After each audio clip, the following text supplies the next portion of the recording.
ఆంధ్రప్రదేశ్ రాజకీయాలు ఒక ఎత్తు, బెజవాడ పాలిటిక్స్ మరొక ఎత్తు. నువ్వా నేనా అన్నట్లుగా సాగుతున్నటువంటి బెజవాడ పాలిటిక్స్ దాగున్నాయని చెప్పి రాజకీయ విశ్లేషకులు నొక్కి వక్కాని చెప్తున్నటువంటి నేపథ్యంలో కేశినేని నాని వర్సెస్ కేశినేని చిన్ని రక్త సంబంధం మధ్య పుట్టినటువంటి రాజకీయ వైరం ఎవరి గెలుపుతో ముగుస్తుంది, ఎవరి ఓటమితో మరింత హీట్ పెంచుతుంది అనేటువంటిది పొలిటికల్ పండితులకు కూడా అర్థం కానటువంటి ఈ పరిస్థితుల నేపథ్యంలో మనతో వైరం నుంచి రాబోయేటువంటి రాజకీయ పరిస్థితుల గురించి ఇన్ డీటెయిల్గా చర్చించేందుకు హాట్ సీట్లో ఉన్నారు విజయవాడ పార్లమెంటరీ టీడీపీ అభ్యర్థి కేశినేని శివనాథ్ అలియాస్ కేశినేని చిన్ని గారితో ఈరోజు హాట్ సీట్ విత్ విజయ్ సాధు. చిన్ని గారు నమస్తే. నమస్తే అండి. Welcome to daily news sir. Thank you. 2 ఏళ్ల తర్వాత కలిశాను సార్. అవును. అదే చామింగ్ తగ్గలేదు, అదే చాలా స్వచ్ఛంగా ఉన్నారు మీరు. కానీ విజయవాడ పాలిటిక్స్లో మాత్రం చాలా హీట్ పెంచేశారు మీరు. అంటే మనం ఆనాడు ఊహించిందే ఖచ్చితంగా ఈరోజు ఈ హీట్ పెరుగుతుంది అని చెప్పి మీరు కూడా ఊహించారా? అంటే ఇవాళ విజయవాడ రాజకీయాల్లో నేను సేవా కార్యక్రమాలతో వచ్చాను. వచ్చిన రోజు నాకేమిటి కొత్తగా టార్గెట్స్ లేవు. మా నాయకుడు చంద్రబాబు నాయుడు గారు చెప్తా చేద్దాం. కాలక్రమాన హీట్ పెరిగింది. మా నాయకుడి యొక్క మాకు ఇది కూడా వచ్చింది, కలిసి వచ్చింది. తప్పకుండా ఇవాళ అది నాకు ప్లస్ అయిందని నేను అనుకుంటున్నాను. అయ్యో మా నాయకుడు అక్కడ ఆశీర్వచనం కూడా కలిసి వచ్చింది నాకు. మిగతా వాళ్ళతో ఎలా మాట్లాడతారో నాకే తెలియదు, కానీ నా దగ్గర మాత్రం అన్ని నిజాలే మాట్లాడతారు, చాలా ఫ్రాంక్గా ఉంటారు. కాబట్టే ఈ నిజాలతో మరింత హీట్ పుట్టించాలని మిమ్మల్ని హాట్ సీట్లో తీసుకొచ్చి కూర్చోబెట్టాను. ఆ ప్రశ్నల్ని ఫస్ట్ స్టార్ట్ చేస్తాను. రాజకీయ వైరం ఉంటుందని మీరు ఇంతకుముందే ఊహించారా, లేకపోతే ఏనాటికైనా కూడా నాకు పొలిటికల్గా ప్రత్యర్థి నా తమ్ముడు అవుతాడని కేశినేని నాని ఊహించారా? ఎవరూ ఊహించలేదు. నేనైతే ఇవాళ ఆయన 2019 గెలిచినాక ఆయన యొక్క వైఖరి చూసినాక ఇతనికి ఎవరో ఒకరు గట్టి ప్రత్యర్థి రావాలి, పార్టీలో బ్రహ్మాండమైన మంచి పొజిషన్లో ఉండే నాయకుడు రావాలని నేను కోరుకున్నాను.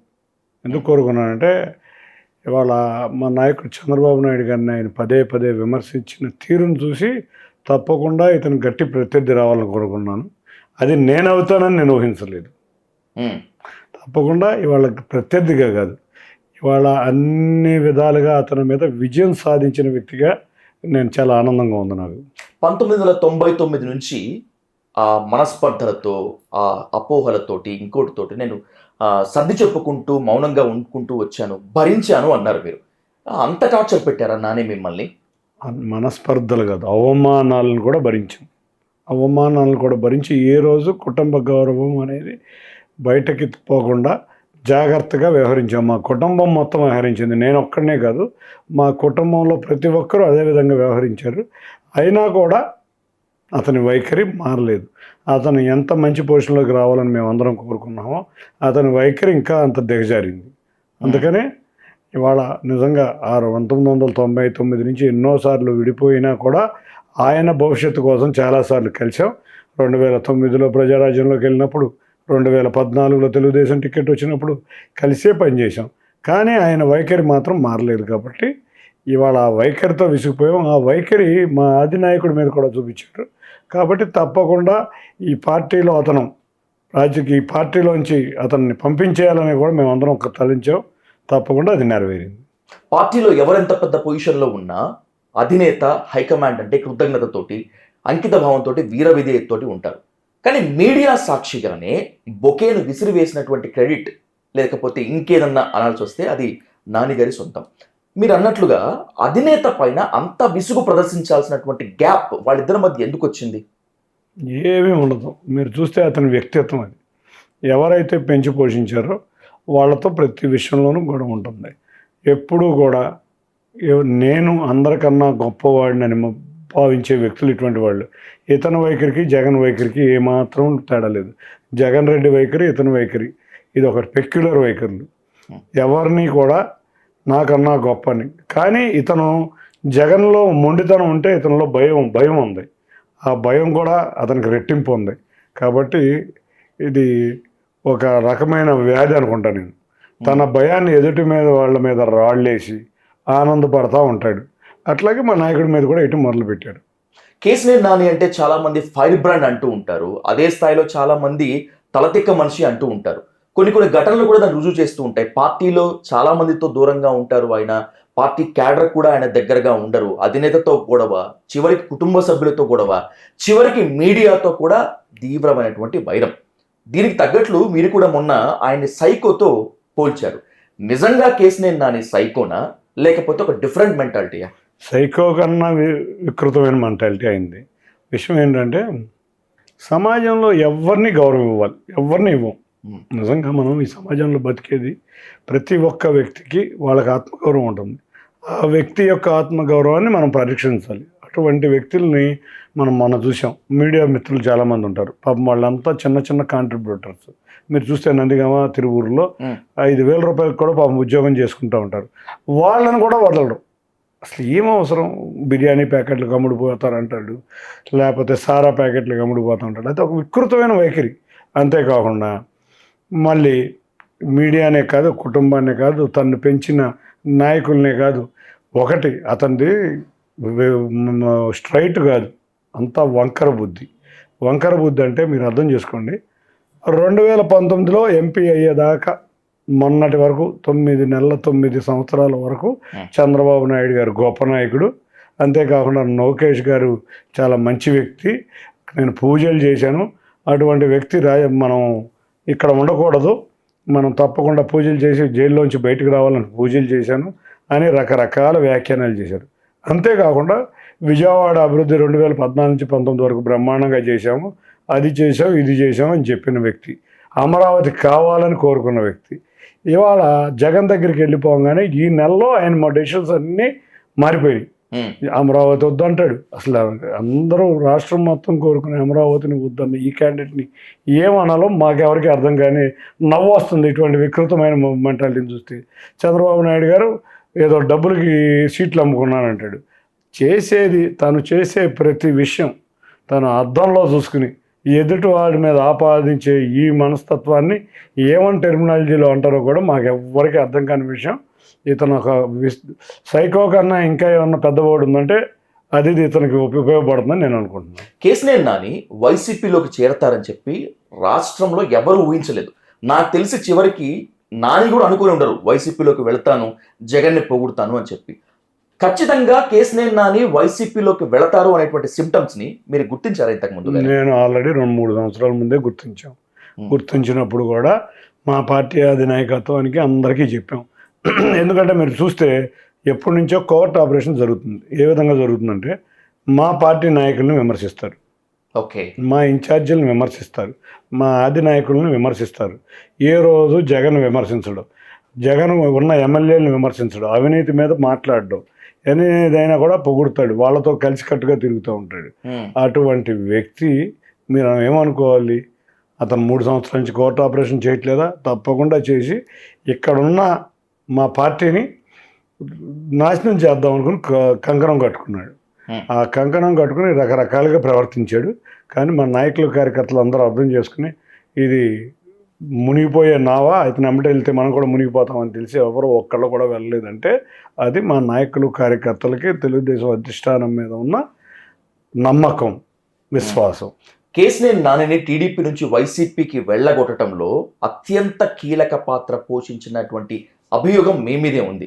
నిజంగా విజయవాడ పార్లమెంట్ పరిధిలో ఉన్నటువంటి అందరు టీడీపీ నేతలని, టీడీపీ క్యాడర్ని ఎగదోసి లేనిపోని ఎక్కించి అధిష్టానానికి ఉన్నవి లేనివి కల్పించి కేసినేని నానిని టీడీపీలోంచి వెళ్ళగొట్టడంలో సక్సెస్ అయ్యారా మీరు? ఒక విషయం, పోయినసారి కార్పొరేషన్ ఎలక్షన్స్ అప్పుడు నేను లేను కదా. చాలా ఎప్పటి నుంచో మీ క్రియాశీల సభ్యుడినే కానీ ఏ రోజు ఒక్కరోజు కూడా పార్టీ వాటిలో లేను.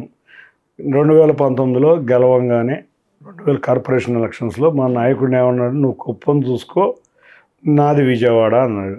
నీ పెడ్ డాగ్స్ని జాగ్రత్తగా పెట్టుకో అన్నాడు. ఒక అధినాయకుడిని బొక్కే తోసాడు. ఇవన్నీ నేను చేయించినాయా? నీ శత్రువుకి నా శత్రువు అన్నాడు, నేను చేయించిందా? నేనేమన్నా బొకే తోసేమని తోసేస్తాడా? లేకపోతే నేను నీ శత్రువు అని నేను అంటాడా? లేకపోతే నీ పెడ్ డాగ్స్ని నేను చేశానా? అతను అన్నీ రెడీ అయ్యాడు. రెండోది, తోసేసిన విషయంలో మాత్రం మీరు చెప్పింది రైట్. తోసేద్దామని అనుకున్నాం, ఎందుకంటే నాయకులు కార్యకర్తలు ఇతను పార్టీని డ్యామేజ్ చేసేస్తున్నాడు, తప్పకుండా ఇతన్ని తోసేయాలని అనుకున్నాం, తోసేసాం. అది మాత్రం నిజం. అది ఆయన కూడా ఒప్పుకుంటున్నాడు. నన్ను మెడబెట్టి గెంటేశారు. మెడబెట్టి గెంటాలి, ఇటువంటి వ్యక్తులను మెడబెట్టుకుని మా పార్టీలో గెంటడం వల్లే వాళ్ళ ఐక్యత సాధించాం. విజయవాడలో 7 నియోజకవర్గాల్లో మేము గెలబోతున్నాం. తప్పకుండా ఇటువంటి వ్యక్తులు సభ్య సమాజంలో పనికిరాని వ్యక్తులు. అంతేకాని ఇందాకే మీరే అన్నారు, పార్టీ నాయకులకు పనికిరారు, పార్టీ కార్యకర్తలకు పనికిరారు, ప్రజలతో మమేకం అవరు, ఆఖరికి జర్నలిస్టులు కూడా కలవరు.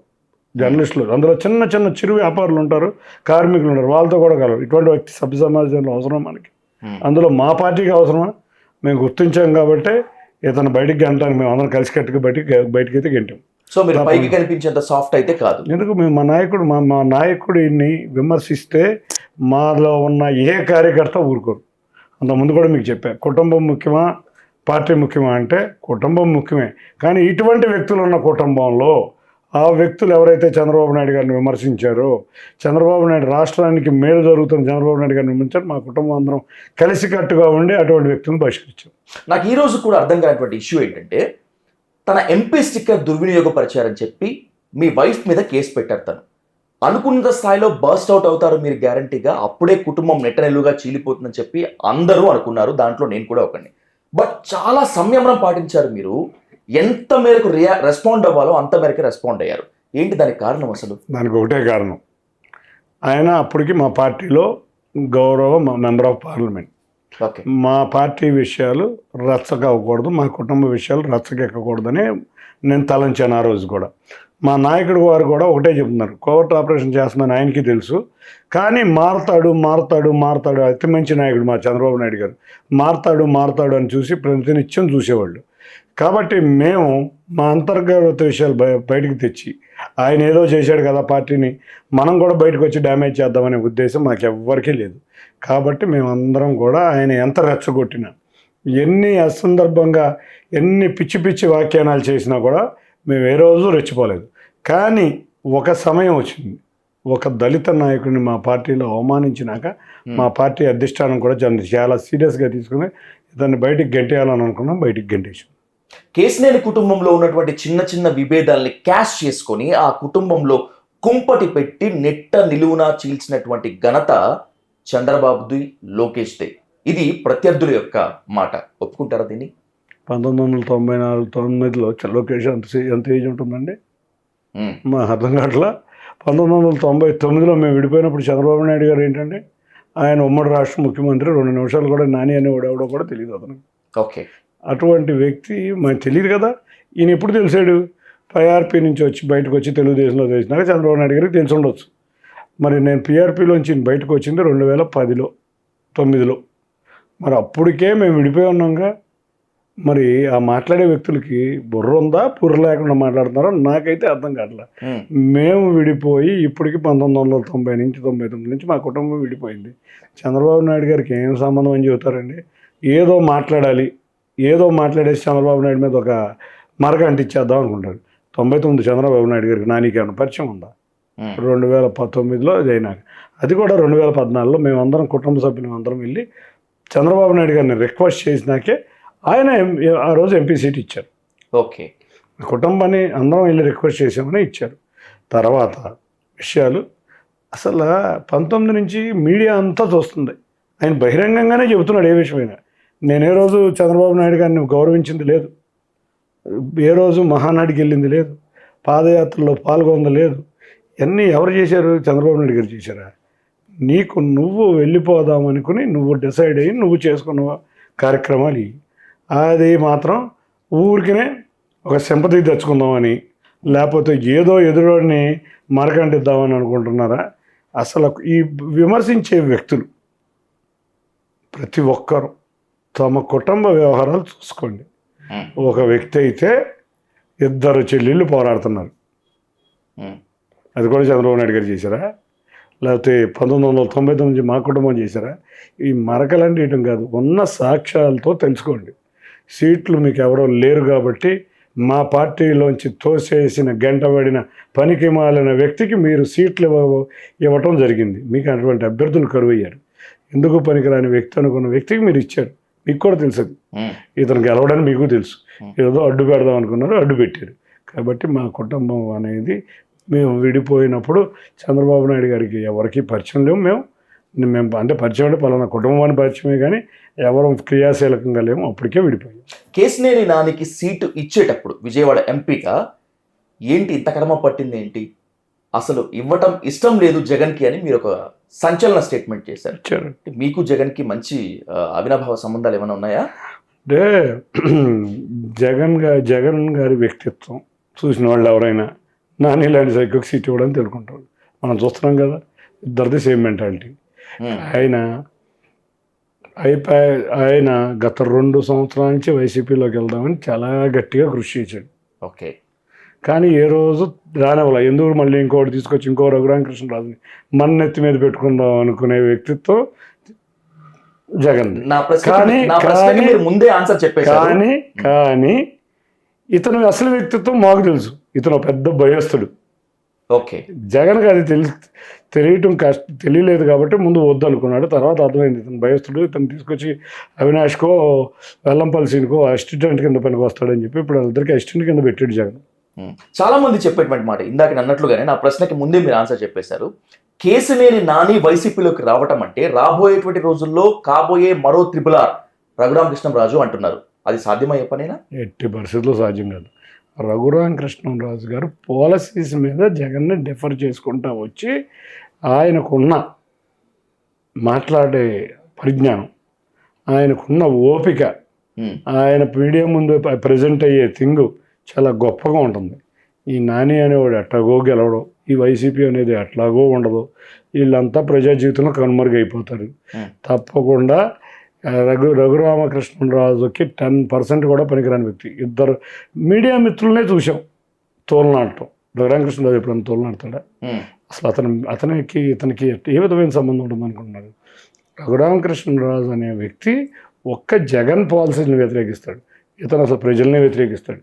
ఇతను ప్రజలు తన చుట్టూ ఎవరిని పెట్టుకుని షేక్ హ్యాండ్ కూడా ఇవ్వలేని వ్యక్తి, ఏ రోజు నియోజకవర్గంలో తిరగలేని వ్యక్తి, పేద ప్రజల దగ్గరికి వెళ్ళలేని వ్యక్తి, ఏసీ రూముల్లో కూర్చుంటాను, గోల్ఫ్ ఆడుకుంటానని చెప్పే వ్యక్తి.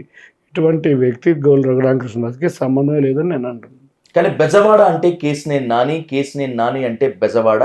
రాబోయే పార్లమెంట్ ఎన్నికల్లో నా తమ్ముడైన కేసినేని చిన్నిని డిపాజిట్లు రాకుండా చిత్తుగా ఓడించి మీ దగ్గరికి వస్తాను అని చెప్పి జగన్ దగ్గర కేసినేని నాని ప్రమాణం చేశారు, సవాల్ విసిరారు అనేటువంటిది ఒక టాక్. సాధ్యమవుతుందా? డబ్బా కొట్టుకునే వాళ్ళు మనం ఏం చెబుతామండి. ఇవాళ నా ఎమ్మట 65% తెలుగుదేశం ఖాళీ అయిపోతుందని చెప్పాడు ఆ రోజు ఇంటర్వ్యూలో. 4 వ్యక్తులను కూడా తీసుకెళ్ళలేకపోయాడు. తర్వాత మరొక విలేకరు అడిగారు, ఏమంటే 65% ఖాళీ అయిపోతుంది అన్నారు. ఏంటండి ఎవరు రాలేదంటే, బ్యాలెట్ బాక్సులు ఓపెన్ చేస్తే తెలుస్తుందంట. బ్యాలెట్ బాక్సులు ఓపెన్ చేస్తే ఏంటి తెలిసేది? ప్రజా జీవితంలో కనుమరుగైపోతావు. ఇంకోటి, ఈ సొల్లు కొట్టుకుంటాం, లేనిపోని కబుర్లు చెప్పడం, నీకు డిపాజిట్ నువ్వు ప్రజా జీవితంలో లేకుండా మేము చేయబోతున్నాం. 7 నియోజకవర్గాలు ఎన్టీఆర్ జిల్లాలో తెలుగుదేశం, జనసేన, భారతీయ జనతా పార్టీ బలపరిచిన అభ్యర్థులు 7 నియోజకవర్గాల్లో గెలవబోతున్నారు. నువ్వు చూస్తూ ఉండు. నెలన్నరలో నీ చరిత్ర ఏంటో జనాలకు చరిత్ర ఆల్రెడీ ప్రజలకు అర్థమైంది కాబట్టి ప్రజా జీవితంలో నిన్ను ప్రజలు లేకుండా చేస్తున్నారు. ఎప్పుడు ఏసీ రూమ్లో మీరు చూసుంటే నేను దాదాపు 248 గ్రామాలు తిరిగా. విజయవాడలో ప్రతి వార్డు తెలుసు. నేను ప్రతి పేదవాడి ఇంటికి నేను పరిచయం. గత 10 రోజుల నుంచి తిరగలేకపోతున్నాం. 10 నిమిషాలు కూడా పట్టుమని ప్రజల్లో ఉండలేకపోతున్నాం. అంతకుముందు అయితే ఏ వార్డు ఎక్కడుందో, ఏ స్ట్రీట్ ఎక్కడుందో నీకు విజయవాడలో తెలియదు. కేసినేని అంటే బెజవాడ అంటే ఏం చేశాడని బెజవాడికి ఏ రోజన్నా రోడ్డు మీదకి వచ్చి జనాలు తెలుస్తారా? కేసినేని నాని నన్ను కనుక ఇప్పుడు అతను ఎంపీకి 10 సంవత్సరాలు చేశారు కదా, ప్రజల ముందు మా ఇద్దరిని పెడితే చిన్ని వచ్చాడు అంటారు. నాని అని కూడా ఎవడో తెలియదు. ఏదో బొమ్మ కనపడింది కాబట్టి అర్థమై ఏదో వచ్చాడులే అనుకుంటారేమో. కానీ ఇవాళ బెజవాడ అంటే ఒక మంచి నాయకులను కోరుకుంటుంది బెజవాడ. ఇవాళ మంచి పాలనను కోరుకుంటుంది బెజవాడ. ఇవాళ ఎవరైతే ప్రజలను గౌరవిస్తున్నారో వాళ్ళని కోరుకుంటుంది. తప్పకుండా ఆయన చెప్పాక ఇందాక మిర్రర్లో చూసుకున్నాను, 65% ఖాళీ అన్నాడు. మేము 65% ఖాళీ చేసాం. నీకు అర్థమవుతుందో లేదో, 65% వైసీపీని ఖాళీ చేసాం. ఎమ్మెల్యేలు తీసుకున్నావా, మండలాధ్యక్షులు తీసుకున్నావా, జడ్పీటీసీలు తీసుకున్నావా, మంచి వాళ్ళని అంతేకాకుండా ఎంతమంది కార్యకర్తలు తీసుకున్నాం నిన్న మనం చూస్తే విజయవాడ పశ్చిమ నియోజకవర్గం తండోపతండాలుగా మైనార్టీలు మా దగ్గరికి వచ్చి జాయిన్ అవుతున్నారు, బీసీలు జాయిన్ అవుతున్నారు. అందరికీ అర్థమైపోతుంది, వాళ్ళు విజయవాడ నగర ప్రజలందరికీ అర్థమైపోయింది.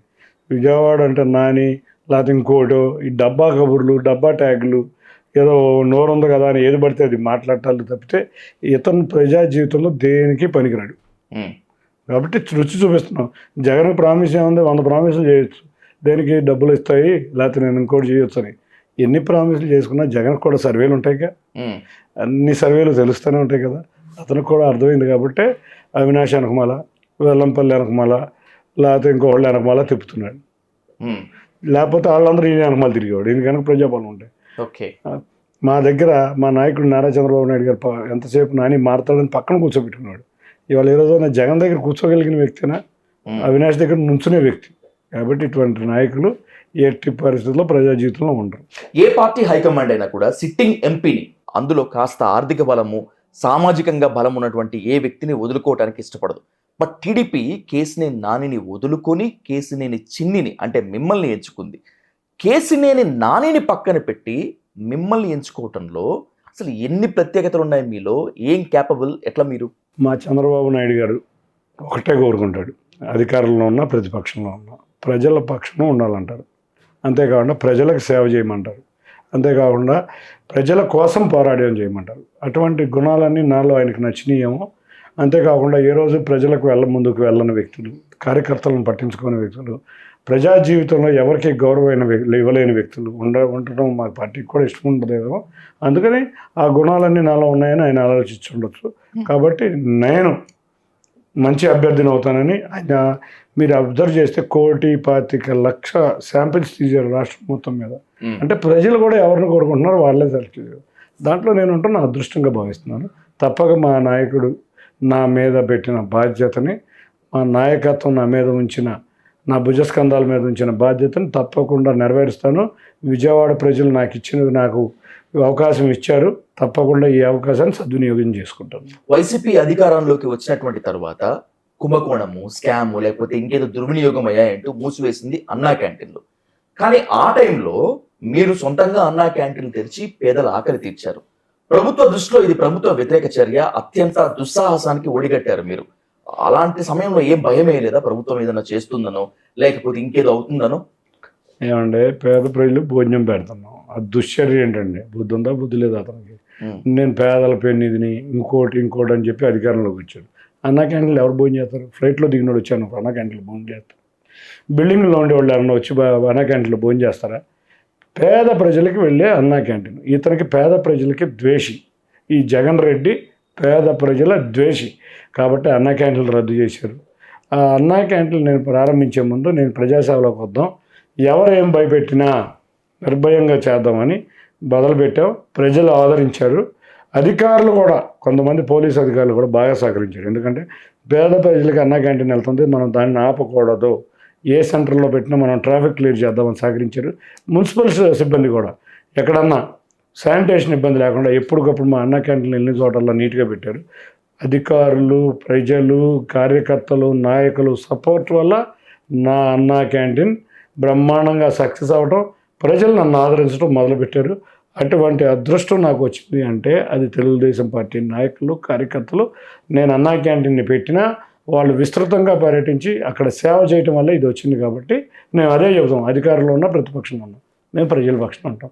అటువంటి అన్నా క్యాంటీన్కి భయపడాల్సిన పని లేదు. వాళ్ళు ఏం కేసు ఉన్నా వేసుకున్నా సిద్ధంగా ఉందాం అనుకున్నాం. కానీ వాళ్ళకు కూడా అర్థమైంది. ఎందుకంటే అన్నా క్యాంటీన్ మీద ఏదైనా ఇబ్బంది పెడితే ప్రజలు తిరగబడతారని వాళ్ళు కూడా ఏమన్నా నన్ను డిస్టర్బ్ చేయలేదు. టీడీపీ జనసేన అలయన్స్ అనుకున్నంత స్థాయిలో వర్కౌట్ అవ్వదు అనేటువంటిది చాలా మందికి ఉన్నటువంటి అనుమానం. ఇంకా గ్రౌండ్ లెవెల్లోకి వెళ్ళి టు బి ఫ్యాక్ట్ మాట్లాడుకుంటే చిన్ని గారు, కమ్మలకి కాపులకి మధ్య ఓట్ బ్యాంక్ ట్రాన్స్ఫర్ అవ్వదు అనేటువంటిది మెజారిటీ చాలా మంది చెప్తున్నటువంటి పని. మీరు ఆ రిపేర్ లో భాగంగానే మీ పార్టీ స్టార్ క్యాంపెయినర్ గా ఉన్నటువంటి వంగవీటి రాధాని డైరెక్ట్ ఎలక్షన్స్ లో కంటెస్ట్ చేయకుండా ఇట్లా కాపుల ఓట్ల గాలం వేసేందుకు ఆయన్ని వాడుతున్నారా? అందులో భాగంగానే మీరు ఒక రోజు క్రితం ఆయనతో భేటీ అయ్యారు. ఇదే యాక్షన్ ప్లానా?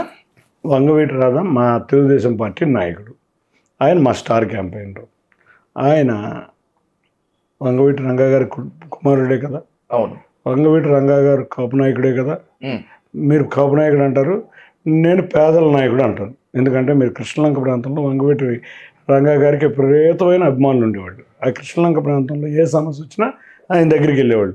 కానీ ఆ కృష్ణలంక ప్రాంతంలో క్రాపులు కాదు, పేద ప్రజలు ఎక్కువ మంది, బీసీలు ఎక్కువ మంది ఉంటారు. అంటే బీసీలకి నాయకుడే, పేద ప్రజలకి నాయకుడే, అందరికీ నాయకుడైన వంగవీటి రంగా గారు. ఇదివరకు ఏదో కొంతమంది వ్యక్తుల వల్ల కాపు కమ్మ అనేది ఒక గొడవలతో ప్రారంభమైన ఈ విజయవాడ ప్రాంతం ఈ 7 సంవత్సరాలు, ఈ 10 సంవత్సరాల నుంచి చాలా ప్రశాంతంగా అందరం కలిసికట్టుగా ఉంటున్నాం. కానీ మీరు చూస్తే 2014 నుంచి 19 వరకు తెలుగుదేశం ప్రభుత్వంలో కమ్మ కాపు గొడవలు ఏమన్నా మీరు చూసారా? లేవు. ఏ రోజు లేవు. మీడియా సృష్టి తప్పితే ఇదేమీ కాదు. ఇవాళ అందరం కూడా మంచి ప్రభుత్వం రావాలనుకుంటున్నాం. నేను కూడా మొన్న ఈ మధ్య కొంతమంది వ్యక్తులు ఆర్ఓ ప్లాన్ పెట్టమన్నారు. పెట్టుకోండి అన్నా. సింగనగర్ ప్రాంతంలో ఆర్ఓ ప్లాన్ పెట్టారు. సార్ ఏం పేరు పెడదాం అని అన్నా. మీకేం కావాలనుకుంటున్నాం అన్నా. వంగవీటి మోహన్ రంగా గారి పేరు పెడుతున్నారు. తప్పకుండా పెట్టండి, వంగవీటి మోహన్ రంగా గారి పేరే పెట్టండి అని చెప్పి వంగవీటి మోహన్ రంగా గారి పేరు పెట్టి ఆర్ఓ ప్లాంట్లు 2 ఆర్ఓ ప్లాంట్లు అక్కడి నుంచి నిర్వర్తిస్తున్నాం. అంటే ఈ మీడియా సృష్టిని మనం అనుకోకూడదు. ఎందుకంటే వంగవీటి మోహన్ రంగారావు గారు అయినా లేకపోతే వంగవీటి రాధా అయినా మా పార్టీ కోసం ఎంతో కష్టపడుతున్న వ్యక్తి అతన్ని మేము చాలా సద్వినియోగం చేసుకోవాలి. చాలా చోట్ల ఇప్పుడు స్టార్ క్యాంపెయినర్ అంటే ఎక్కడైనా ఎంతో కొంత ఓట్లని, అన్ని వర్గాల ఓట్లని ఆకర్షించే వ్యక్తినే స్టార్ క్యాంపెయినర్ చేస్తాం. ఆయన అన్ని వర్గాల వ్యక్తి ఆకర్షించే వ్యక్తే కాబట్టి స్టార్ క్యాంపెయినర్గా పెట్టాం. నేను కూడా ఎందుకు వెళ్ళానంటే, మాకు కూడా ఒకరోజు విజయవాడలో టూర్ పెట్టుకోవు, విజయవాడలో నాకు కూడా టైం ఇవ్వంటే, పలవాడ అన్న నువ్వు ఎప్పుడు కావాలంటే అప్పుడు పెట్టుకో అన్నాడు. నేను కూడా ఆ టూర్ ప్రోగ్రాం నిమిత్తం ఆయన వెళ్ళి కలిసా. టూరులో ఒక భాగం ఆయన మీరు చూస్తే ఎక్కడికే కాపులు ఉన్న చోటే కాదే, చిత్తూరు నుంచి మొదలై శ్రీకాకుళం దాకా చంద్రబాబు నాయుడు గారు ఏ విధంగా చేయబోతున్నారు, పవన్ కళ్యాణ్ గారు ఏ విధంగా చేయబోతున్నారు, నారా లోకేష్ ఏ విధంగా చేయబోతున్నారు, వంగవీటి రాధా గారు కూడా ఆ విధంగా చేయబోతున్నారు. ఆయన మా స్టార్ క్యాంపెయినరే కాదు, మా నాయకుల్లో ప్రముఖ నాయకుడు. కాబట్టి మేమేదో రాధా గారు వెళ్తే కాపులే వస్తారనేది ఆ మాట వద్దు. బీసీలు కూడా వస్తారు, ఎస్సీలు వస్తారు, అందరిగా ఆదరణ వాళ్ళ కుటుంబానికి ఉంది. అట్లాగే తెలుగుదేశం పార్టీ కూడా నాయకుడు కాబట్టి తెలుగుదేశం పార్టీ నాయకుడు, కార్యకర్తలు కూడా ఆ కుర్రోడిని బాగా ఆదరిస్తారు. తప్పకుండా ఆయన విజయం అవుతుందని ఆయన స్టార్ క్యాంపెయినర్ కింద పెట్టాం. కూటమి అధికారంలోకి వస్తే వంగవీటి రాధాకి మంచి పొజిషన్ ఇస్తాం, మంచి పదవి ఇచ్చి గౌరవించుకుంటాం, ఇది టీడీపీ నేతలంతా చెప్తున్నటువంటి మాట. కానీ కాపుల్లో, అంటే అందరిలోనే కాదు, కొంతమందిలో అధికారంలోకి వచ్చేందుకే వీళ్ళు కాపుల్ని వాడుకుంటారు, అధికారంలోకి వచ్చాక వీళ్ళు కాపుల్ని వాడుకోరు అనేటువంటిది చాలా మందిలో ఒక అనుమానం ఉంది. కొంతమంది దాన్ని పెంచి పోషిస్తున్నారు. నిజంగా రేపు కూటమి అధికారంలోకి వస్తే కాపుల్ని వాడినట్లు పక్కన పట్టేస్తారా, లేకపోతే అన్నదమ్ముల్లాగా దగ్గరికి తీసుకుంటారా? సార్, మా ప్రభుత్వం వచ్చేది తెలుగుదేశం ప్రభుత్వం ఒకటే కాదు, తెలుగుదేశం జనసేన ఉమ్మడి ప్రభుత్వం, బీజేపీ ఉమ్మడి ప్రభుత్వం. ఈ ఉమ్మడి ప్రభుత్వంలో ప్రతి ఒక్కళ్ళు స్టేక్ హోల్డర్స్. కాపులు కూడా నిన్న కూడా నేను జనసేన మీటింగ్కి వెళ్ళినప్పుడు ఒకటే చెప్పారు, ఏమండి మీరు తెలుగుదేశం కార్యకర్తలు ఎంత ఇంపార్టెంటో జన సైనికులు కూడా మాకు అంతే ఇంపార్టెంట్. ఎందుకంటే అందరం కలిసి యుద్ధం చేస్తున్నాం. ఈ యుద్ధంలో ప్రతి ఒక్క స్టేక్ హోల్డర్ యొక్క రైట్స్ కాపాడబడతాయి. నెంబర్ 1, జనసేన అంటే కాపులు ఒక్కళ్ళే కాదు, ఆ పార్టీలో ఎస్సీలు ఉన్నారు, బీసీలు ఉన్నారు, అందరూ ఉన్నారు. నెంబర్ 2, మేము అందరి రైట్స్ పరిరక్షిస్తాం. జనసేన కూడా ఇవాళ మా పార్టీలో చంద్రబాబు నాయుడు గారు ఎంత నిర్ణయాలు తీసుకునే దాంట్లో ఎంత అధికారం ఉంటుందో, ప్రభుత్వంలో పవన్ కళ్యాణ్ గారికి కూడా అంతే అధికారం ఉంటుంది. ఇవాళ ఆయన సాక్రిఫైస్ వల్ల ఇవాళ సీట్లు సర్దుబాటు బ్రహ్మాండంగా జరిగింది. ఇవాళ ఏ రోజైతే పవన్ కళ్యాణ్ గారు మా నాయకుడు అరెస్టు సందర్భంగా ఆయన వ్యవహరించిన తీరు, ఆ తర్వాత తాడేపల్లిగూడెం ప్రసంగం మా తెలుగుదేశం నాయకులు కార్యకర్తల గుండెల్లోకి వెళ్ళిపోయారు. ఇది ఘంటాపదంగా చెప్తున్నా నేను. కాబట్టి మాకు ఇంకొకటి చెప్తున్నా, ఆంధ్ర రాష్ట్రంలో కాపు కమ్మ అనే విభేదాలు లేవు. ఇది మీడియా సృష్టి. మేము ప్రజా జీవితంలో ఉన్నాం. ప్రతినిత్యం నా దగ్గరికి కాపులు వచ్చి మీరు బ్రహ్మాండంగా చేస్తున్నారు, సేవా కార్యక్రమాలు చేస్తున్నారు. కాపులే కాదు, అన్ని రకాల వాళ్ళు వచ్చి నా దగ్గర చెప్తున్నారు. ఎవరైతే ప్రజాక్షేత్రం, ప్రజలేమి పిచ్చివాళ్ళు కాదు, కాపులేమి పిచ్చివాళ్ళు కాదు, వాళ్ళు తెలివిగల వాళ్ళు. ఎవరో సోషల్ మీడియాలో తమ అనుకూల మీడియాలో చేసే ప్రచారాన్ని వాళ్ళు నమ్మటం లేదు. వాళ్ళకు కూడా తెలుసు మనల్ని అందరినీ విడగొట్టి రాజకీయ లబ్ధి పొందాలని కొంతమంది చూస్తున్నారు. మా ప్రభుత్వంలో 5% కాపు రిజర్వేషన్ ఇచ్చింది చంద్రబాబు నాయుడు గారే. కాపు కార్పొరేషన్ ఏర్పాటు చేసింది చంద్రబాబు నాయుడు గారే. కాపు పిల్లలు ఎంతోమంది చంద్రబాబు నాయుడు గారు ఏర్పాటు చేసిన కాపు కార్పొరేషన్ వల్ల విదేశాలకు వెళ్ళి మంచి చదువులు చదువుకుంటున్నారు. ఈ ప్రభుత్వం వచ్చి కాపు కార్పొరేషన్ రద్దు చేసింది, కాపు రిజర్వేషన్ రద్దు చేసింది, కాపు కార్పొరేషన్ ఉన్న నిధులు ఇవ్వలేదు. ఏ మాత్రం కూడా కాపుల మీద ఇంట్రెస్ట్ లేదు. అంతేకాకుండా పవన్ కళ్యాణ్ గారి సినిమా రిలీజ్ అయినా ప్రతిరోజు రేట్లు పెంచడం లేదు. చిరంజీవి గారు లాంటి వ్యక్తి కూడా నా కాళ్ళ దగ్గరికి రావాలనుకున్న సైకో మనస్తత్వంతో ఎన్నోసార్లు చిరంజీవి గారిని కూడా అమరావతికి తెచ్చుకుని బతిమాలించుకుని అతను మంచివారు కాబట్టి పద్దాకు వచ్చి చేశారు. ఇవన్నీ కాపుల నాయకులందరికీ తెలుసు వీళ్ళు చేసే వేషాలన్నీ. ఇవాళ ఏదో కాపుల మీద ప్రేమ ఉన్నట్టు కొంతమంది నాయకులు తయారవుతారు. తెలుగుదేశంలో ఉండగానే అబ్బో కాపులకు అన్యాయం జరుగుతుందంటాడు. మరి కాపు రిజర్వేషన్ తీసేయంగానే ఒక్కళ్ళు కనపడరు, ఒక్క నాయకుడు కనపడరు. మళ్ళీ వచ్చేస్తారు ఎలక్షన్ ముందు, అబ్బో నేను అది చేశాను ఇది చేశాను అంటాడు. డబ్బా కొట్టుకుంటాం తప్పితే నిజంగా కాపులందరూ తెలుగుదేశంతో ఉన్నారు, జనసేనతో ఉన్నారు, భారతీయ జనతా పార్టీతో ఉన్నారు. ఎప్పుడెప్పుడు ఈ ప్రభుత్వాన్ని దింపాలా అని ఎదురు చూస్తున్నారు. మేమందరం ఐకమత్యంగా ఉన్నాం. మాకు ఏ కులమత విభేదాలు లేవు.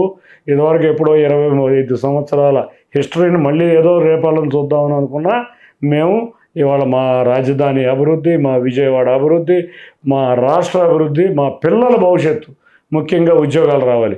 మీరు జనాల్లో మమ్మల్ని విభేదాలు సృష్టించి మాకు ఉద్యోగాలు లేకుండా చేద్దాం అనుకుంటే మీకు తప్పదు. మేమందరం కలిసికట్టుగా మిమ్మల్ని ఓడించబోతున్నాం. కులాల లెక్కలు కావచ్చు, పదవుల పందేరాలు కావచ్చు, సీట్లు పాట్లు, కూడికలు, తీసివేతలు, ఇలా కారణాలు ఎన్నో ఉన్నాయి కర్ణుడి చావుకు ఉన్నట్లుగా. కూటమి పైకి కనిపించినంతగా లేదు. ఇది మేడిపండు మాత్రమే. పొట్ట విప్పి చూస్తే అన్ని పురుగులు ఉన్నాయి. రేపు ప్రజాక్షేత్రంలో కూటమి కుప్ప కూలుతుంది అనేది వైసీపీ అంచనా, అలాగే కొంతమంది మేధావులు ప్రజాస్వామికవాదుల అంచనా కూడా. నిజంగా కూటమిలో ఐకమత్యం ఉందా? మీరంతా కలిసికట్టుగా నిజంగా యుద్ధం చేస్తున్నారా? ఎవరండి బాబు ప్రజాస్వామ్యవాదులు? ఏ రోజు మాకు కనపడలా. ఎన్నో అన్యాయాలు జరిగినాయి. ఎస్సీల మీద దాడులు జరిగినాయి, బీసీల మీద దాడులు జరిగినాయి. ఈ ప్రజాస్వామ్యవాదులు టీవీ ముందుకు వచ్చి ప్రజాక్షేత్రంలో లేకుండా పెయిడ్ ఆర్టిస్టులు లాగా తయారైన ప్రజాస్వామ్యవాదులు ఎక్కువైపోయారు. ఇదివరకు ఉంటే బ్రహ్మాండంగా ఉండేవాళ్ళు. నిజంగా వాళ్ళు చెప్పే దానికి వాల్యూ ఉండేది. ఇవాళ వాల్యూ లేని థింగ్ అయిపోయింది. ఏ రోజున ఒక్క ఉద్యమం చేశారా? ఒక్క మాస్క్ కోసం ఒక ఎస్సీ డాక్టర్ని చంపారే, ఒక్కడు వచ్చి మాట్లాడే ప్రజాస్వామ్యవాది. ఒక ఎస్సీని చంపిన ఒక ఎమ్మెల్సీని పక్కన తీసుకుని తిరుగుతున్నాడే ఈ ముఖ్యమంత్రి. ఒక్క ప్రజాస్వామ్యవాది మాట్లాడారా? ప్రజలు కూడా ఈ సోకాల్డ్ పెయిడ్ ప్రజాస్వామ్యవాదులను విమర్శిస్తున్నారు. ఉన్నారు కొంతమంది, నేను కాదనట్లా. వాళ్ళందరినీ గౌరవిస్తాం. రెండవది, ఈ చెప్పే వాళ్ళకి అందరికీ తెలుసు ఇవాళ ప్రభుత్వం ఓడిపోతుందని. ముఖ్యంగా ముఖ్యమంత్రి అయిన జగన్ రెడ్డికే తెలుసు నేను ఓడిపోతాను అని. ఎందుకంటే ఆయన ఇచ్చే స్టేట్మెంట్లు చూస్తే బతిమాలే స్టేట్మెంట్లోకి వచ్చేసాడు. ఓడిపోతే ఏముంది, నాదేముంది, మీరు అందరూ వాలంటీర్లను తీసేస్తారు, అది చేస్తారు, ఇది చేస్తారు, వీళ్ళకి అన్యాయం జరుగుతుందని ఏదేదో చెబుతున్నాడు. ఆయన ఇదివరకు చెప్పినంత కాన్ఫిడెంట్గా ఇవాళ కూడా లేడు. ఇదివరకు నవరత్నాలు ఇస్తానని చెప్పేవాడు, కాన్ఫిడెంట్గా అధికారంలోకి వస్తుందని చెప్పాడు. ఇవాళ బతిమాలుకుంటున్నాడు. ఆయన సభలకు జనాలు పారిపోతున్నారు, ఖాళీ బస్సులు వెళ్తున్నాయి. ఇవన్నీ అర్థమవుతున్నాయి. ఇవన్నీ మీడియా బూస్టులు, మీడియా హైప్లు. తను ఒక బ్లూ మీడియాని పెట్టుకుని ఆ బ్లూ మీడియా ద్వారా ఈ సోకాళ్ళు ప్రజాస్వామ్యవాదుల ముసుగులో కొంతమంది ప్రవర్తిస్తున్న ప్రవర్తన వల్ల ఇది జరుగుతుంది. ఇవాళ రాష్ట్ర ప్రజలు క్లియర్ మ్యాండేట్, క్లియర్ 150 సీట్ల పైగా తెలుగుదేశం అధికారంలోకి, తెలుగుదేశం, భారతీయ జనతా పార్టీ, జనసేన అధికారంలోకి రాబోతుంది. 23 ఎంపీల పైగా మా కూటమి గెలవబోతున్నాం. మళ్ళీ మీరు నాతో ఇంటర్వ్యూకి వస్తారు. గెలిచినాక ఈ ఇంటర్వ్యూలో మీరు చెప్పింది నిజం. ఇక్కడ చాలామంది ప్రక్షాళన జరగాలని కోరుకుంటారు. ఆ ప్రక్షాళన మా ప్రభుత్వంలో మొదలవబోతుంది. కూటమి కూర్పులో భాగంగా విజయవాడ పాలిటిక్స్ నే మాట్లాడుకుంటే విజయవాడ బెస్ట్ సీట్ సుజనా చౌదరికి ఇచ్చారు. సుజనా చౌదరికి విజయవాడ బెస్ట్ సీట్ ఇవ్వటం వల్ల అక్కడి నుంచి పడేటువంటి ఓట్లు, ముఖ్యంగా మీకు పడేటువంటి ఓట్లు దెబ్బ కొడతాయనేటువంటిది కొంతమంది అంచనా వేస్తున్నారు. ఆ బుజ్జగింపుల్లో భాగంగానే, ఆ రిపేర్ లో భాగంగానే మీరు జలీల్ ఖాన్ బుజ్జగింపు ప్రయత్నం కూడా చేశారనేటువంటిది ఒక టాక్. ఆ ప్రమాదాన్ని ముందే ఊహించారా? అసలు జలీల్ ఖాన్ గారు అనే వ్యక్తి మా సొంత పార్టీలో ఉన్న వ్యక్తి. ఆయన నాకు సీటు కావాలని ఎవరన్నా కోరచ్చు, అంతేకాని పార్టీ మీద తిరుగుబాటు చేస్తానని ఏ రోజు చెప్పలే. ఆయన నాకు సీటు కావాలి, మా దాంట్లో 5గురు పోటీ పడ్డారు విజయవాడ వెస్ట్ నియోజకవర్గంలో. 5గురు సీటు కావాలని ఎక్స్పెక్ట్ చేశారు. ఎవరన్నా సీటు కోరచ్చు. కానీ మా ఆది నాయకుడు చెప్పంగానే అందరూ కామ్గా అయిపోయి అందరం కలిసికట్టుగా పనిచేస్తున్నాం. బుజ్జగించడం కాదు, ఆయన ఏ రోజు పార్టీ పెడతాను అలా నాకు సీటు కావాలంటే మేము తీసుకెళ్ళి మా నాయకుల వారి దగ్గర కూర్చోబెట్టి వారికి న్యాయం చేయండి సార్, ఆయన పార్టీలో సీనియర్ ఉన్నాం, న్యాయం జరుగుతుంది ఆయనకని అందరికీ తెలుసు. రెండో విషయం, సుజనా చౌదరి గారి వల్ల ఏ రోజు తెలుగుదేశానికి ఓటు తగ్గదు. ఎందుకు తగ్గదు అంటే ఆయన 2014 నుంచి 19 వరకు కేంద్ర మంత్రి, 2014 నుంచి 19 వరకు కేంద్ర మంత్రిగా ఎన్నో సంస్థలు ఇక్కడ తీసుకొచ్చారు. మీరు అన్నిటికన్నా ముఖ్యంగా 2019లో తెలుగుదేశం పార్టీని వీడినాక అమరావతిని కాపాడిన ఒక వ్యక్తిగా విజయవాడ నగర ప్రజలందరూ గౌరవిస్తున్నారు. తండోపతండాలుగా మేము వెళ్తుంటే ప్రచారానికి వస్తున్నారు. ఎందుకంటే వాళ్ళ అమరావతి కోసం పోరాడిన ప్రముఖ వ్యక్తి ఆయన. సుప్రీంకోర్టులో కానీ హైకోర్టులో కానీ అమరావతిని నిలబెట్టిన వ్యక్తుల్లో ఒకానొక వ్యక్తి, ప్రముఖ వ్యక్తి ఆయన. కాబట్టి అటువంటి వారిని విజయవాడ నగరం గౌరవించుకుంటుంది. అన్నిటికన్నా ముఖ్యంగా ఆయన ప్రజాక్షేత్రంలో మొదటిసారి రాబోతున్నారు. అంత ముందు దాకా రాజ్యసభ, ఆయన కేంద్ర మంత్రి చేసిన వ్యక్తి. ఆయన వచ్చేది తన స్థాయిని తగ్గించుకొని ప్రజాక్షేత్రంలో ఒక ఎమ్మెల్యే కింద రాబోతున్నారు. ఆ రాబోయే కాన్స్టిట్యున్సీ కూడా విజయవాడ నియోజకవర్గాలు, విజయవాడ మొత్తం మీద వెనకబడిన నియోజకవర్గం, అన్ని కుల మతాలు ఉన్న నియోజకవర్గం. అటువంటి వ్యక్తి ఆ నియోజకవర్గానికి వస్తే నియోజక అభివృద్ధి బాగుంటుంది. ఆయనతో పాటు నేను కూడా డబుల్ ఇంజన్ సర్కార్ లాగా మేమిద్దరం కూడా డబుల్ ఇంజన్ లాగా పనిచేసి ఆ నియోజకవర్గాన్ని అన్ని నియోజకవర్గాల్లో కన్నా ముందుంచి తీసుకెళ్తాం తప్పకుండా. అందుకే ప్రజలు ఆదరిస్తున్నారు. ఇవాళ ఆయన వ్యక్తికి ప్రధాని నరేంద్ర మోడీ గారిని మాట్లాడగలిగే శక్తి ఉంది, అమిత్ షా గారిని మాట్లాడగలిగే శక్తి ఉంది. మా పార్టీ నాయకుడు చంద్రబాబు నాయుడు గారితో నేను మాట్లాడుకోగలను. మా ఇద్దరి వల్ల అటు ఢిల్లీలో నాకు ఆయన సహాయం చేసి ఇక్కడికి ఏ నిధులు రావాలో తీసుకొస్తాం. అట్లాగే చంద్రబాబు నాయుడు గారి దగ్గర కూడా మాట్లాడి, ఆయన సెంట్రల్ మినిస్టర్ చేశారు కాబట్టి ఏ శాఖలో ఏ విధంగా నిధులు రావాలి, ఏ విధంగా అభివృద్ధి చేయాలని చేశారు కాబట్టి ఆయన కూడా ఒకటే చెబుతున్నాడు. ఇటువంటి నియోజకవర్గానికి నాకు రావటం నా అదృష్టంగా భావిస్తున్నాను. ఈ నియోజకవర్గ అభివృద్ధి చూసి సుజనా చౌదరి అంటే అనేది నిరూపించుకుంటానని ఆయన చెప్తున్నారు. అటువంటి వ్యక్తిని విజయవాడ వన్ టౌన్ ప్రజలు కూడా అక్కడిని చేర్చుకుంటున్నారు. తప్పకుండా భారీ మెజారిటీతో ఆయన గెలవబోతున్నారు. జలీల్ ఖాన్ ఖచ్చితంగా సహకరిస్తారు, పార్టీకి వీర విధేయులుగా ఉంటారని మీరు చెప్తున్నారు. కానీ ప్రజాక్షేత్రంలో కాస్త డౌట్ గానే ఉంది. పదవి ఎంతైనా కూడా కాస్త ఇబ్బంది పెడుతుంది కదా. అదే విజయవాడ వెస్ట్ కాన్స్టిట్యున్సీలో ఇప్పుడు జనసేన నుంచి తిరుగుబాటు ఎగరవేసినటువంటి ఇంకొక వ్యక్తి ఉన్నారు, పోతిన మహేష్. ఎలాగైనా విజయవాడ వెస్ట్ లో వైసీపీని గెలిపించి తీరుతారని చెప్పి ఆయన శపథం పూనారు. వర్కౌట్ అవుతుందా? ఆయన ఎందుకు వర్కౌట్ అవుతుందండి? ఆధారం చూస్తే మన నుంచి ఆలోచన చూస్తే జలీల్ ఖాన్ గారి విషయం మళ్ళీ ఇంకొకసారి చెబుతున్నా. ప్రతిరోజు మాతో ఉంటున్నాడు, భారతీయ జనతా పార్టీ ఆఫీస్లో కూర్చుంటున్నారు. ఆయన నడవలేరు కాబట్టి అవును, ఆయన ప్రచారంలో ఉంటలేదు కానీ జీప్లో ఉంటున్నాడు. మీరు సరిగ్గా అర్థం చేసుకోండి. మాతో ప్రతినిత్యం మాతో తిరుగుతూనే ఉన్నాడు. ఇవాళ పొద్దున కూడా వారి దగ్గరే ఉన్నాం. ఇప్పుడు నైట్ కూడా వారింట్లోనే విందు ఏర్పాటు చేశారు. నిన్న కూడా మొత్తం మాతోనే తిరిగారు. ప్రతినిత్యం జలీల్ ఖాన్ గారు నిన్న రాత్రి జనసేన మీటింగ్ జరిగితే అక్కడ చెప్పాడు, నాకన్నా పెద్ద వ్యక్తి వచ్చాడు, ఈ నియోజకవర్గం అభివృద్ధి నాకు ముఖ్యం కాబట్టి నేను బ్రహ్మాండంగా దగ్గరుండి పనిచేస్తున్నాను ఆయనతో కలిసి అని ఘంటాబద్ధంగా చెప్పాడు. నిన్న రాత్రి కూడా మేము అందరం బహిరంగ మీటింగ్ జరిగింది, జనసేన కోఆర్డినేషన్ మీటింగ్. అక్కడ కూడా జలీల్ ఖాన్ గారు చెప్పారు. అంతేకాకుండా ఇంకో వ్యక్తి పోతిన మహేష్ అనే వ్యక్తి కానీ, కేసినేని నాని అనే వ్యక్తులు కానీ విజయవాడ వెస్ట్ నియోజకవర్గంలో చేసింది శూన్యం. ఇవాళ నేను చెప్తున్నా, పోతిన మహేష్ అనే వ్యక్తి జనసేన వల్ల పెరిగారు. మంచి వ్యక్తే కాదని నేను అన్నాను. కానీ పవన్ కళ్యాణ్ గారు కొన్ని విషయాల్లో త్యాగం చేయాల్సి వచ్చి ఆ సీటు అక్కడ ఇవ్వాల్సి వచ్చింది. అదే వ్యక్తి 10 రోజుల ముందు చెప్పారు, నేను వేరే పార్టీలో నేను వెళ్ళను, వెళ్తే నా దగ్గర అక్కడ ఏంటి కొబ్బరి మండల కత్తి తీసుకుని నా చేయి నరుక్కుంటారని చెప్పిన వ్యక్తి ప్రలోభాలకి లొంగి మారిపోయాడు. ఒకటే చెప్తున్నా, మహేష్ నువ్వు అనవసరంగా నీ రాజకీయ భవిష్యత్తుని డేంజర్లో పెట్టుకున్నావు. నువ్వు చాలా తప్పు చేసావు. ఇప్పటికైనా రెక్టిఫై చేసి రా, ఇప్పటికైనా ఆదరిస్తాం. అంతేగాని పవన్ కళ్యాణ్ గారిని విమర్శించవద్దు, జనసేనని విమర్శించద్దు. నీ వెంట 4 వ్యక్తులు కేసినేని నానిలాగా 4 వ్యక్తులు రాలేదంటే నువ్వు ఆలోచించుకో. నిన్న జరిగిన జనసేన మీటింగ్లో అందరూ దాదాపు 3000 మంది అటెండ్ అయిన మీటింగ్లో అందరు డివిజన్ అధ్యక్షులు, అందరూ కమిటీలు పాల్గొన్నాయి. అర్థం చేసుకో. అనవసరమైన అనుచితమైన వ్యాఖ్యలు చేసి కుర్రోడివి నీ భవిష్యత్తు బాగు చేసుకోవద్దు. ఏదో కొంతమంది పదవులు అనిపించిన వాళ్ళ ట్రాప్లో పడి అనవసరంగా చెడిపోవద్దని కోరుతున్నాను. అదే విజయవాడ వెస్ట్ నియోజకవర్గంలో ఎమ్మెల్యే టికెట్ ఇప్పిస్తారని కేసినేని నాని కోట్ల రూపాయలు వసూలు చేశారని, దానికి తగ్గ కాల్ రికార్డ్స్, ఆధారాలు, సాక్ష్యాలు మొత్తం నా దగ్గర ఉన్నాయని, త్వరలోనే బయట పెడతారని మీరు ఒక వార్నింగ్ ఇచ్చారు. కానీ ఇప్పటి వరకు కాల్ రికార్డ్స్ బయట పెట్టినట్టు లేదు, ఆధారాలు చూపించినట్లేదు. ఎందుకు భయపడుతున్నారా? చెప్పాను మీకు అర్థమైందో లేదో, ఇంటర్వ్యూలో క్లారిటీగా చెప్పాను. ఉమ్, ఆయన చంద్రబాబు నాయుడు గారు డబ్బులు తీసుకుని సీట్లు అమ్ముతున్నాడు అని అన్నాడు. ఓకే. నువ్వు నీ సాక్ష్యాలు తీసుకుని నీ బ్లూ మీడియాకి వచ్చినా పర్లా, ఉమ్, లేదా ప్రముఖ టీవీ నైన్ కన్నారా, మా పార్టీకి ఎట్టకో సపోర్ట్ చేయట్లేదు, టీవీ నైన్ కన్నారా, ఉమ్, ఎన్టీవీ కన్నారా, లేకపోతే ఏవిఎన్ కన్నారా, ఈటీవీ కన్నారా, లేకపోతే ఎక్కడో చోట బహిరంగ చర్చకి రా, నేను సాక్ష్యాధారాలతో వస్తా.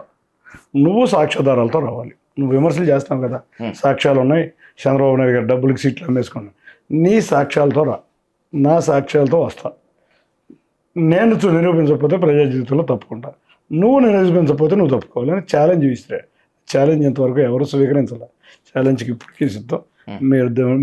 మీకు గనక ఆ అవకాశం వస్తే తీసుకుని వస్తా, మీరే అరేంజ్ చేయండి. ఒకవేళ నిజంగా కేసినేని నాని ఆ ఛాలెంజ్ యాక్సెప్ట్ చేస్తే మీరు ఆ సాక్ష్యాలు, కాల్ రికార్డ్స్ తీసుకొస్తారు? అయినా తీసుకురావాలి. కాల్ రికార్డ్స్ సాక్ష్యాలు, ఓకే, సాక్ష్యాలు, నాట్ కాల్ రికార్డ్, సాక్ష్యాలు తీసుకుని వస్తా. నువ్వు కూడా నీ సాక్ష్యాలు తీసుకురావాలి. అంతేగాని ఫేక్ ఆలోచనలు తెచ్చావనుకో, ఎందుకంటే మా దగ్గర ఉన్న వ్యక్తులను కూడా మేము కాపాడుకోవాలిగా. ఎవరైతే ఇచ్చిన వ్యక్తులను కాపాడుకోవాలి కదా, కాపాడుకుంటూ ఉంటాం. నువ్వు సాక్ష్యాలు తెచ్చినప్పుడు మా సాక్షులు కూడా రెడీగా ఉన్నారు. తప్పకుండా ఆధారాలతో సహా బయట పెడతాం. చాలా మంది మిమ్మల్ని అడగలేరు, మీ దగ్గర అడగగలిగే చొరవ నాకు ఉంది కాబట్టి ఆ చొరవ తీసుకుని అడుగుతున్నారు. చెల్లి గారు, రియల్ ఎస్టేట్లో విపరీతంగా సంపాదించారు, మిగతా వ్యాపారాల్లో కేసినేని చిన్ని డబ్బుల మూటలు, కరెన్సీ కట్టలు వెనకేసుకున్నారు.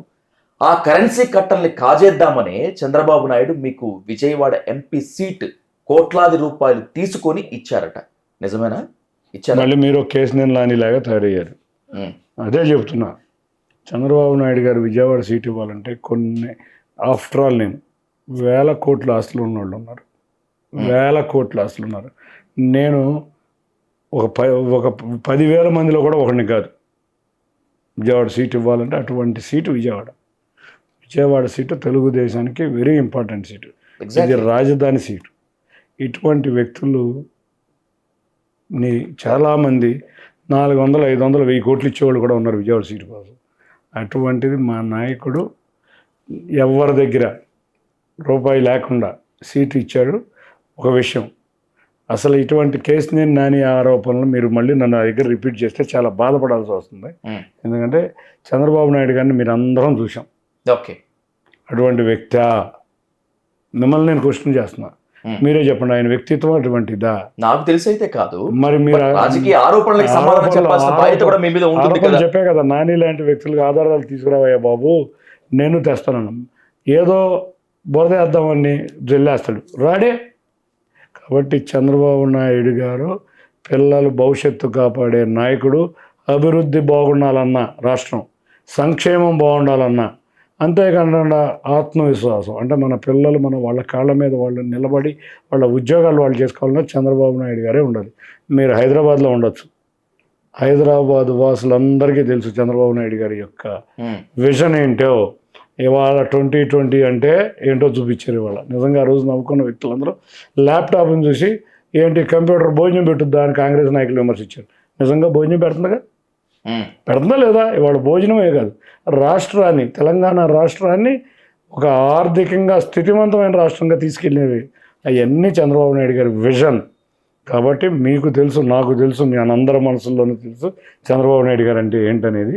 అటువంటి వ్యక్తికి డబ్బులు కావాలంటే కొన్ని వేల కోట్లు ఎప్పుడో సంపాదించేవాడు. అటువంటి వ్యక్తి కావద్దు కాబట్టి మేము ఇన్ని ఇబ్బందులు పడతా, ఇన్ని కష్టపడతా, పార్టీ కార్యకర్తల నాయకుడు ఇబ్బంది పడుతున్నా కూడా జాగ్రత్తగా తీసుకెళ్తున్నాం. ఇది పేదలకు, పెత్తందారులకు మధ్య యుద్ధం అని సీఎం జగన్మోహన్ రెడ్డి అంటున్నారు. నేను అరాచకాన్ని నిర్మూలించి గెలిచి చూపిస్తానని చెప్పి కేసినేని నాని అంటున్నారు. ప్రజల కోసం నిలబడుతున్నాను, ప్రజల కోసం కొట్లాడతాను, గెలిచి చూపిస్తానని మీరంటున్నారు. ఇంతకీ ప్రజలు ఎవరి వైపు ఉన్నారు? ఎవరు గెలుస్తారు? జగన్ రెడ్డి బాగా చెప్పాడు, పెత్తందారులకి, పేద వర్గాలకి పోరాటం. వేల లక్షల కోట్ల సీఎం పెత్తందారి, 7 భవంతులు ఉన్న జగన్ రెడ్డి నిజంగానే ఆస్తిపరుడు కదా. మా దగ్గర ఆస్తి లేదు కాబట్టి మాకు ఆయనకి పోరాటం. పేద ప్రజలైన తెలుగుదేశం పార్టీ నాయకులు, కార్యకర్తలు, మా పార్టీ వాళ్ళు ప్రజలకి, అంతేకాకుండా పెత్తందారైన జగన్మోహన్ రెడ్డికి, మీడియా హౌస్లు అన్నీ ఉన్న జగన్మోహన్ రెడ్డికి, భవంతులు ప్యాలెస్లు ఉన్న జగన్మోహన్ రెడ్డికి పోరాటం. దీంట్లో ప్రజా జీవితంలో మేము గెలవబోతున్నాం. నెక్స్ట్ ఇంకోటి ఏదో అరాచక శక్తి, నిజంగా నాని అరాచక శక్తే కదా. మరి ఏ రోజున అరాచకం అనేది విజయవాడలో జరిగిందో మా ప్రభుత్వంలో 2014-19లో ట్రాన్స్పోర్ట్ కమిషనర్ని కొడడానికి వెళ్ళాడు. అరాచక శక్తి కాదా? ఆ రోజు మా నాయకుడు వారు కోపపడ్డాడు బట్టే కదా నీకు ఈ కోపం అంతా. అరాచక శక్తివి నువ్వు, ఒక అరాచక శక్తివి. నేను ప్రజల మధ్య లేని వ్యక్తివి. ప్రజలతో ఉన్న చిన్ని అనేవాడు నిన్ను ప్రజా జీవితంలో అడ్రస్ లేకుండా చేయబోతున్నాడు. రాబోయేటువంటి రోజులు అత్యంత కీలకమైనటువంటి రోజులు, ప్రజా తీర్పు ఉండబోయేటువంటి రోజులు. మీరు అన్నట్లుగా ప్రజలు మిమ్మల్ని ఎన్నుకుంటారో లేకపోతే వ్యతిరేక తీర్పిస్తారో ఖచ్చితంగా చూడాల్సి ఉంది. ఈ హెక్టిక్ షెడ్యూల్లో డైలీ న్యూస్కి ఇంత టైం ఇచ్చినందుకు థ్యాంక్ యూ సో మచ్ శని గారు. మీరు అన్నట్లుగానే మీ సవాలు నేను కూడా స్వీకరిస్తున్నాను. ఎలక్షన్ తర్వాత మళ్ళీ కూర్చుందాం, డీటెయిల్గా మాట్లాడుకుందాం. ఎలక్షన్ తర్వాత 175 నియోజకవర్గాల్లో 150 నియోజకవర్గాలు తెలుగుదేశం గెలుస్తుంది, 23 పార్లమెంట్లు గెలుస్తుంది. నేను రాష్ట్రం మొత్తం మీద ఉన్న 2-3 అత్యధిక మెజార్టీ వచ్చే నియోజకవర్గాల్లో విజయవాడ ఉండబోతుంది తెలుగుదేశానికి. నేను ఎంపీ అవటం ఖాయం. మీకు ముందు మళ్ళీ ఇంకోసారి ఇంటర్వ్యూ ఇవ్వడం కూడా ఖాయం. ఇదే ఛాలెంజ్, చూద్దాం. Thank you so much sir. Thank you.